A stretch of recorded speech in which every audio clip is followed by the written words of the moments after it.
Good morning. దేవుని పరిశుద్ధ నామానికి స్తోత్రం కలుగును గాక. దేవునితో ఈ దినం అనే కార్యక్రమంలో మనము దేవుని యొక్క వాగ్దానాన్ని మనం ధ్యానం చేద్దాం. యాకోబు పత్రిక 4వ అధ్యాయం 7వ వచనాన్ని మనం చదువుకుందాం. యాకోబు పత్రిక 4వ అధ్యాయము 7వ వచనాన్ని మనం చదువుకుందాం. కాబట్టి దేవునికి లోబడి ఉండడి, అపవాదిని ఎదురించడి, అప్పుడు వాడు మీ యొద్ద నుండి పారిపోవును. కాబట్టి దేవునికి లోబడి ఉండడి, అపవాదిని ఎదురించడి, అప్పుడు వాడు మీ యొద్ద నుండి పారిపోవును. నా ప్రియ సహోదరి సహోదరులారా, ఈరోజు దేవుడు ఒక అద్భుతమైన వాగ్దానాన్ని మన జీవితంలో ఆయన అనుగ్రహిస్తున్నాడు. ఒక వ్యక్తి తన జీవితంలో ఎలా విజయాన్ని సాధిస్తాడో, ఆ విజయానికి ఉన్న మూల కారణం ఏంటో మనకు తెలియజేస్తున్నాడు. అదేంటంటే ద సీక్రెట్ ఆఫ్ సక్సెస్. ఒక వ్యక్తి విజయంగా బ్రతకాలి, విజయకరంగా బ్రతకాలి అంటే ఆ వ్యక్తి ఏం చేస్తే ఆ వ్యక్తి తన జీవితంలో విజయం సాధిస్తాడు అని అంటే, ఆ వ్యక్తి తన జీవితంలో చేయవలసిన పని 2 విషయాలు ఈ వాక్యం ద్వారా మనకు తెలియజేస్తున్నాడు. మొట్టమొదటిది, ఈ రోజున నువ్వు విజయం సాధించాలంటే ఈ మాటను బాగా గుర్తుపెట్టుకో. అదేంటంటే నీవు దేవునికి లోబడి ఉండు. ఎవరైతే ఆయనకి లోబడి ఉంటారో, ఆయనకు లోబడిన ప్రతి ఒక్కరు వారి జీవితంలో విజయం సాధిస్తారు. ఈ రోజున వాక్యాన్ని మీరు గమనిస్తే, వాక్యములో మొదటి సమూయేలు గ్రంథం 15వ అధ్యాయం 22వ వచనంలో సమూయేలు భక్తుడు సౌలుతో అంటాడు, ఏమనంటే, ఒక వ్యక్తి తన జీవితంలో బలి అర్పణలు అర్పించడం కంటే దేవుని మాటకు లోబడడం శ్రేష్టం కదా, అది నువ్వు ఎలా మర్చిపోయావు? దేవుని యొక్క సన్నిధిలో బలి అర్పణల కన్నా ఆయనకు లోబడడం అనేది అతి ప్రాముఖ్యమైన విషయం అని నువ్వు గుర్తుపెట్టుకోవాలి కదా అని తన జీవితంలో చేసిన పాపానికి, శాపానికి, దేవునికి లోబడకుండా చేసిన అవిధేయతకు ఫలముగా, ప్రతిఫలముగా ఈ మాట గుర్తు చేస్తున్నాడు. ద సీక్రెట్ ఆఫ్ సక్సెస్ ఏంటయ్యా? ఒక వ్యక్తి తన జీవితంలో విజయం సాధించడానికి మూల కారణం ఏంటి అని అంటే, ఆ వ్యక్తి ఖచ్చితంగా దేవునికి లోబడితే, ఆ లోబడడం అనేది సీక్రెట్కి, సక్సెస్కి సీక్రెట్ అని మనం అర్థం చేసుకోవాలి. ఈరోజు నా ప్రియ సహోదరి సహోదరులారా, ఆయనకు లోబడిన ప్రతి ఒక్కరు కూడా ఆయన సన్నిధిలో అద్భుతమైన విజేతలుగా మారిపోయారు. లోబడిన ప్రతి ఒక్కరు కూడా అద్భుతాలు చూశారు. ఈరోజు ఎందుకు ఈ మాట మీకు చెప్తున్నా అంటే, భక్తులు వారి జీవితంలో దేవునికి లోబడి దేవుని మాట ప్రకారం జీవిస్తూ ఆశీర్వాదకరమైన అద్భుతమైన విజయాలు చూసినట్లుగా మనం చూడగలుగుతాం. న్యాయాధిపతుల గ్రంథంలో దేవునికి లోబడిన ఒక వ్యక్తి తన జీవితంలో భయముతో, వేదనతో, బాధతో, అరే శత్రువులు వచ్చి నన్ను మీద పడి నన్ను ఈ కొంచెం ఆహారం కూడా నేను నా పిల్లలు తినకుండా నా నోటి దగ్గర తీసేస్తారేమని భయపడుతూ, వేదనతో బాధపడుతూ ఒక గానుగు చాటున తన యొక్క ఆహారాన్ని శుభ్రం చేసుకుంటా ఉంటే దేవుడు మాట్లాడుతున్నాడు, బలాఢ్యుడవైన నా ప్రియ కుమారుడా, ఎందుకు నువ్వు చాటుగా ఉన్నావురా? నేను నిన్ను బలపరుస్తాను, నా మాటకు లోబడి నీ జీవితంలో గొప్ప విజయాన్ని ఇస్తాను నీ ద్వారా నా ప్రజలకని చెప్పి ఆ యొక్క వ్యక్తిని తీసుకొని వెళ్ళి ఆ వ్యక్తిని ఆశీర్వదించి బలపరిచి దేవుని మాట ప్రకారం లోబడి విడినందుకు గాను వేల మంది, లక్షల మంది సైన్యాన్ని కేవలం 300 మందితో దేవుని మాటకు లోబడి ధైర్యంగా వెళ్ళినందుకు గాను ఆ 300 మందితో అద్భుతమైన విజయాన్ని అనుగ్రహించాడు దేవుడు. ఈరోజున మీ జీవితంలో కూడా ఒకవేళ బాధలు, వేదనలు, కష్టాలు, కన్నీళ్లు, తీర్చలేని అప్పులు, భయంకరమైన నష్టకరమైన అవమానాలు మిమ్మల్ని వెంటాడుతున్నాయేమో. ప్రతిదినం ఏంటండి మాకు ఈ బాధలు, ఏంటి మాకు కష్టాలు, ఎన్ని రోజులు చూడాలి, ఎన్ని రోజులు ఎదురు చూడాలి మేము మంచి రోజుల కోసం? మీరు చెప్తున్నారు బాగానే ఉంది, ఇంకెంతకాలం మా జీవితంలో ఈ బాధలు, వేదనలు మేము బాగుపడే పరిస్థితి లేదా, మా జీవితంలో నవ్వే పరిస్థితి లేదా, మేము ఇంతేనా, ఇలాగ ఏడుస్తూనే బ్రతకాలని నువ్వు అనుకుంటూ ఉంటే, ఈ లోకంలో నువ్వు విజయం సాధించడం కోసం, నవ్వడం కోసం, అద్భుతం చూడగానే ఎదురు చూస్తూ ఉంటే ఆయన మాటకు లోబడడం నేర్చుకో.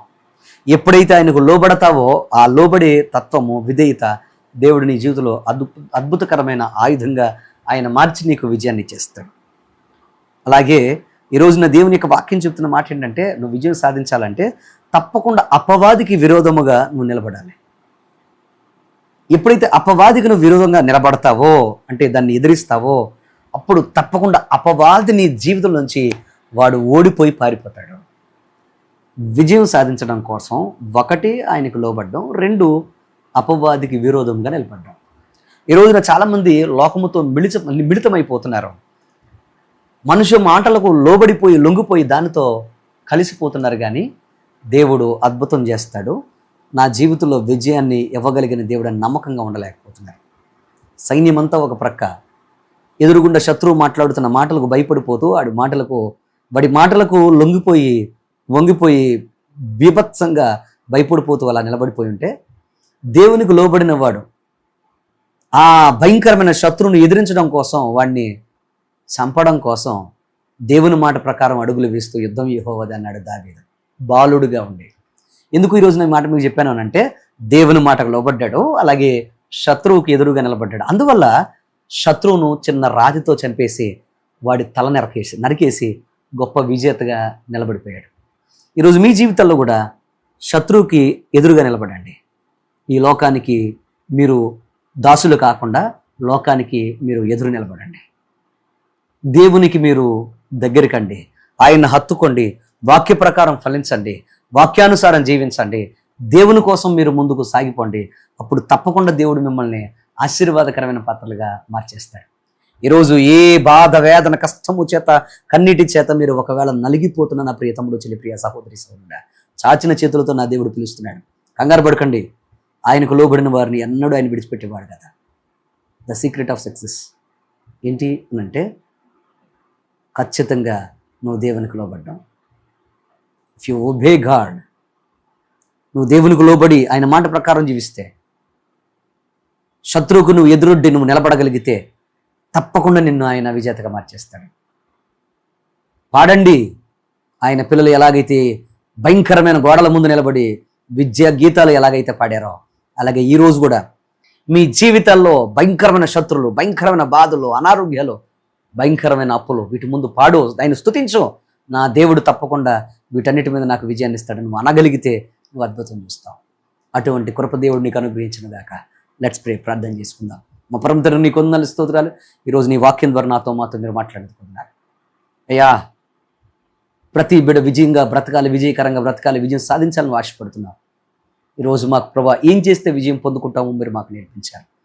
నిన్ను ప్రేమించడం అయ్యా, నీకున్న నీ మాటకు లోబడ్డం, అలాగే శత్రువుని ప్రభా ఎదిరించడం, ఈ రెండు పనులు మేము చేయగలిగితే తప్పకుండా మా జీవితంలో అద్భుతం చూస్తాం. అయ్యా, నీకున్న విజేతలుగా నువ్వు మార్చేస్తావు నాయన. ఈరోజు అటువంటి కృప బిడ్డలందరికీ అనుగ్రహించాను. బాధల చేత, కష్టాల చేత, కన్నీళ్ల చేత అయ్యా కొట్టుకుపోతూ ఉన్నారు.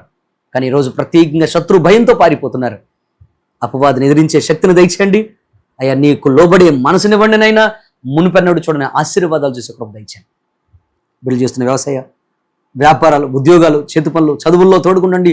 ఈరోజు ఏ పని మీద బిడ్డలు వెళుతున్నారు, ఏ ప్రాంతంలో ఉన్న, ఏ దేశంలో ఉన్న, ఈ భూమి మీద ఏ నలుమూలలో ఏ దేశంలో ఉండి ఈ వాక్యం చూస్తున్నా వారందరి జీవితంలో అద్భుతం జరుగునగా ఘనమైన ఆశీర్వాదాలకు వారసులు చేయమని వాక్యము ద్వారా బిడ్డలు నడిపించి అద్భుతం చేయమని యేసు నామమున అడుగుచున్నాను తండ్రి, ఆమేన్. God bless you. నా ప్రియ సహోదరి సహోదరులారా, ఈ వాక్యం మీకు దీవెనకరంగా ఉంటే తప్పకుండా మీరు ఏ వాక్యం అయితే విన్నారో దాన్ని షేర్ చేయండి. అలాగే తప్పకుండా మీరు మీ స్నేహితులకు పంపించండి, స్టేటస్ పెట్టుకోండి. అనేక మంది దీవించబడడానికి మీరు కూడా కారణం కావాలని మీకు మనవి చేస్తున్నాను.